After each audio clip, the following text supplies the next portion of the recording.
Épisode 14. Défi de sang. Le soleil était déjà haut dans le ciel lorsque l'arène reprit vie. Sa lumière blanche et crue tombait directement sur le sable du ring, faisant scintiller les particules de poussière soulevées par les pas des combattants. La chaleur montait lentement entre les gradins de pierre noire et l'air vibrait d'une tension constante. Depuis l'aube, les duels s'enchaînaient, mais un nom dominait toutes les conversations. Tanya Black.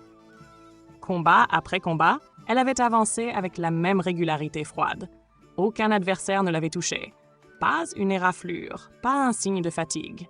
Chaque duel s'était terminé rapidement, avec une efficacité presque clinique. Ses mouvements étaient précis, mesurés, presque silencieux. Elle frappait exactement là où il fallait, ni plus ni moins. Certains combats n'avaient même duré que quelques secondes. Et peu à peu, quelque chose s'était installé dans l'arène. Un cercle. Un espace vide autour d'elle. Les élèves s'écartaient instinctivement comme si une barrière invisible l'entourait. Personne ne voulait être le prochain à entrer dans le ring contre elle. Dans les gradins, les murmures avaient laissé place à un silence inquiet. Le mythe prenait forme.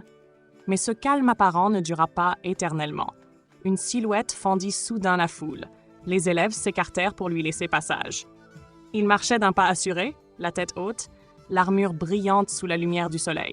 Chaque geste respirait la confiance, presque l'arrogance. Eric Velra, fils unique de la commandante Velra, un nom qui, à lui seul, imposait le respect dans l'académie. Son armure d'entraînement était neuve, parfaitement ajustée. Son regard brûlait d'une détermination farouche. Il s'arrêta à quelques mètres de Tanya, puis sa voix s'éleva, forte, claire, portée jusqu'au gradin. « Tanya Black !»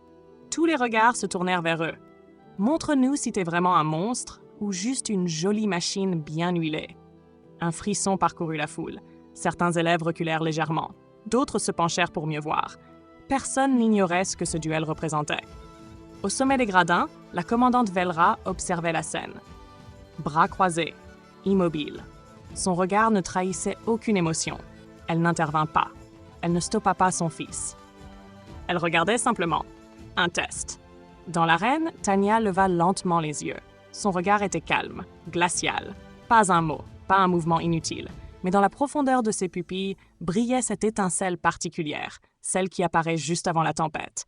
Elle répondit finalement d'un ton presque indifférent. « Si tu insistes. » Le gong résonna. Sec, métallique. Eric attaqua immédiatement. Il ne manquait pas de talent. Ses mouvements étaient rapides, entraînés, parfaitement maîtrisés.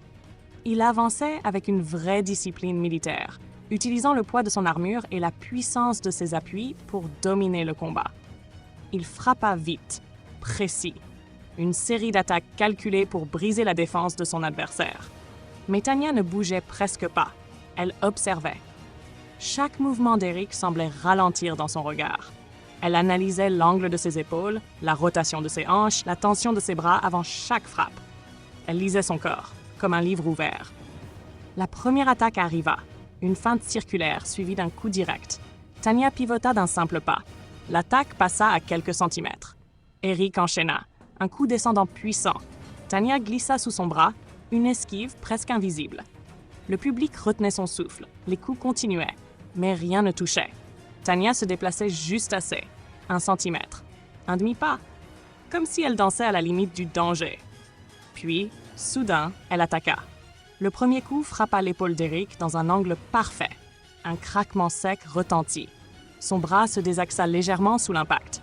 Le deuxième coup arriva immédiatement. Un genou violent sous les côtes. L'air quitta les poumons d'Eric dans un souffle brutal. Il recula, haletant. Mais Tanya ne lui laissa aucun répit. Le troisième coup frappa sa tempe. Son casque s'envola, roulant plusieurs mètres plus loin dans le sable. Le silence tomba sur l'arène. Les élèves fixaient la scène, incapables de détourner les yeux. Tanya avançait, calme, implacable. Eric tenta de se redresser, titubant. Du sang coulait au coin de ses lèvres. Mais le combat était déjà terminé. Un balayage net le projeta au sol. Avant qu'il ne puisse réagir, Tanya était déjà sur lui. Un genou enfoncé dans son armure. Son poids clouant Eric au sable. Son poing levé. Prêt à frapper. Le monde sembla se figer. Personne ne parlait, personne ne respirait. Eric halétait sous elle, incapable de se libérer. Tanya se pencha légèrement, et dans un murmure si bas que lui seul put l'entendre, elle dit « Ne défie pas ce que tu ne comprends pas. Puis, elle se releva, sans précipitation. Elle tourna le dos et quitta le cercle, comme si ce duel n'avait été qu'un simple exercice. Dans les gradins, les élèves s'écartaient instinctivement lorsqu'elle passait. Certains murmuraient son nom, d'autres baissaient les yeux. Un respect froid, presque une peur. En haut de l'arène, la commandante Velra observa son fils au sol, puis Tanya. Son regard resta impassible, mais ceux qui la connaissaient bien auraient pu percevoir une lueur différente dans ses yeux. Pas de colère, pas de honte. Peut-être une reconnaissance, car ce jour-là, Tanya Black n'avait pas seulement remporté un duel, elle avait écrasé un symbole, elle avait défié une lignée, et elle venait d'inscrire son nom dans les fondations mêmes de l'Académie. Une ombre, une force, une présence que personne ne pourrait désormais ignorer.